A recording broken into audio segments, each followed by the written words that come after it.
Le président Est-ce que vous seriez candidat? Cherchez pas les petites phrases. Le président de la République a dit hier qu'il irait au bout de son mandat. Je vous ai dit que je pensais que sans majorité, sans gouvernement et sans budget, ne pas vouloir, espérer qu'il ne puisse plus y avoir de président, ce serait plonger le pays dans quelque chose de très grave. Donc c'est clair, je vous ai répondu. Ce qui est clair aussi, c'est que lors de la prochaine élection présidentielle, il faudra présenter un projet aux Français et que je me prépare aussi pour ça. Oui, ça c'est vrai. Et qu'elle soit pour l'élection 2027. Et qu'elle soit en 2027 ou avant. Pour la prochaine élection présidentielle. Elle va pas être en 2029. Bon, normalement, elle est en 2027. Et ben, en 2027, je vais être prêt. Cette déclaration de candidature, vous l'avez faite, notamment dans les colonnes du Point, c'était au début de l'année, en septembre.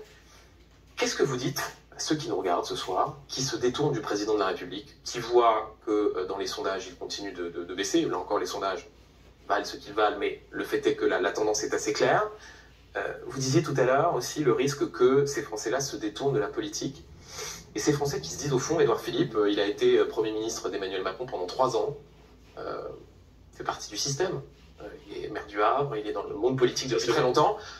Il nous dit, j'ai un programme, ce sera la même chose, ce sera la prolongation du macronisme. Est-ce que vous allez assumer une rupture avec le président de la République et le macronisme tel qu'on continue à le voir aujourd'hui? Est-ce que vous serez un candidat de rupture? Le moment venu, c'est-à-dire au moment de la campagne présidentielle, et on n'y est pas.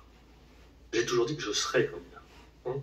On n'y est pas. Pour l'instant, la France elle a des problèmes. Il faut aussi s'en occuper. Et le moment venu, je proposerai un projet sur un certain nombre de points qui sera massif, parce que je pense que si on ne transforme pas ces points, on va continuer à tomber. Bon. Et donc, mon objectif, c'est de dire sur l'école, sur la justice, sur le financement de notre modèle social, si on ne remet pas les choses à l'endroit, on ne s'en sortira jamais. Et on ne s'en sortira pas sur ces 3 sujets, et sur d'autres, simplement avec des rustines ou avec des petites choses. Il va falloir que nous acceptions de changer assez profondément des cadres auxquels nous étions habitués, et parfois attachés. Et je proposerai ça, et je pense que c'est utile de le préparer. Et ce serait une rupture progressivement, d'y réfléchir, de consulter, et à la fin de la fin, je ne chercherai pas à être en rupture ou en continuité. Je ne chercherai pas à plaire à telle personne ou à telle autre. Je dirai ce que je crois utile et faisable pour le pays. Parce que je pense qu'il n'y a comme ça qu'on peut avancer. À un moment donné, il peut arriver dans l'histoire des pays qui sont en difficulté, qui font face à des crises, qu'il y ait des gouvernements d'union nationale. Vous répondiez tout à l'heure, je ne suis pas demandeur. Est-ce que malgré tout, par exemple, prendre la tête d'un gouvernement d'union nationale, si à un moment donné c'était je ne vais pas dire la seule solution, mais une des solutions? Encore une fois, je ne sais pas si c'est possible. Mais je pense que, je parle du gouvernement d'union nationale, je ne crois pas qu'on puisse obtenir une union nationale avec l'ensemble du spectre politique. Je ne crois pas du tout. Je ne crois pas du tout qu'on puisse se mettre d'accord avec LFI. Je ne crois pas du tout qu'on puisse se mettre d'accord avec le Rassemblement national, surtout.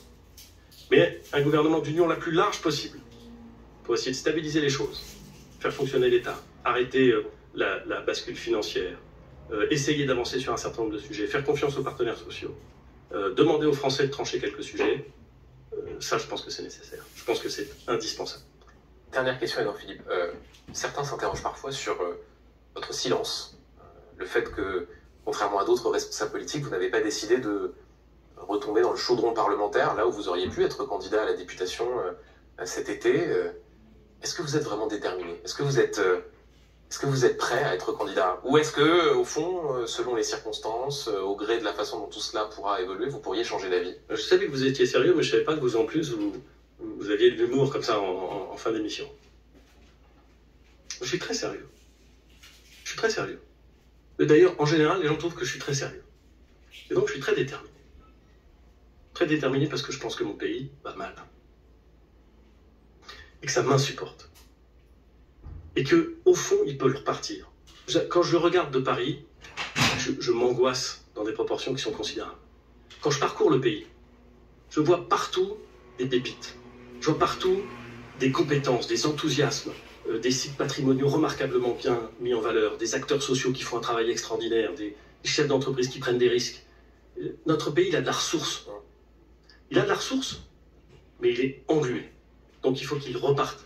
Et je pense qu'il repartira si on pose des masses de granit sur le sol, faire en sorte que l'État fonctionne, ramener un peu d'ordre, pas un peu d'ailleurs, de l'ordre, faire en sorte que les services publics, et que l'État fonctionne là où seul l'État peut fonctionner, faire confiance aux gens, faire repartir le pays, équilibrer le financement de notre modèle social, et le pays repartira. Parce que la liberté des Françaises et des Français créera ce qu'il y a de mieux. Merci.